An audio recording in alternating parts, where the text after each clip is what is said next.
Le mur source, la frontière ultime du multivers, a été endommagé durant les affrontements avec le multivers noir dans Batman Metal. D'immenses et redoutables entités ont été lâchées sur l'ensemble de l'univers connu, les terrifiants titans Oméga, incarnation vivante des principales forces créatrices universelles. Chacun d'entre eux doit se nourrir d'une planète où sa force est dominante, et c'est sur Colu, planète fortement influencée par la sagesse, que ces entités font leur premier arrêt. Brainiac, originaire de ce monde, se rend donc sur Terre en urgence afin d'enlever tous les plus grands héros et vilains qu'il pourra rassembler, et les forcer à se battre pour sauver Colu de la destruction totale. De nouvelles équipes vont se créer, de nouvelles relations vont voir le jour, et il faudra que chacun connaisse précisément son rôle à jouer dans cette immense bataille cosmique.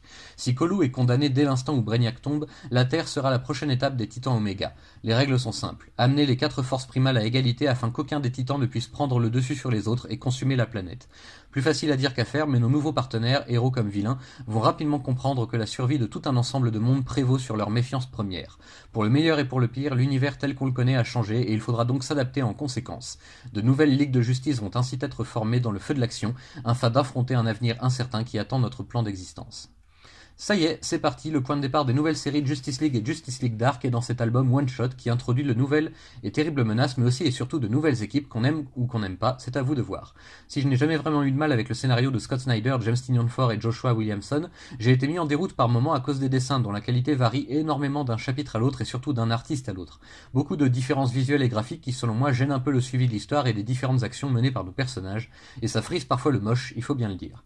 Heureusement, la majorité de l'album est de bonne qualité, ne boudons donc pas notre plaisir parce que certains artistes sont en dessous du niveau attendu. Bien sûr, il est nettement préférable d'avoir lu les 3 tomes de Batman Metal avant d'attaquer No Justice, mais Urban a suffisamment bien fait les choses pour que tout lecteur puisse s'y retrouver sans trop de mal grâce à un travail éditorial assez complet. En revanche, ce qui est sûr, c'est qu'il faut impérativement passer par la case No Justice avant de pouvoir savourer les nouvelles séries New Justice et Justice League Dark qui en découleront très vite.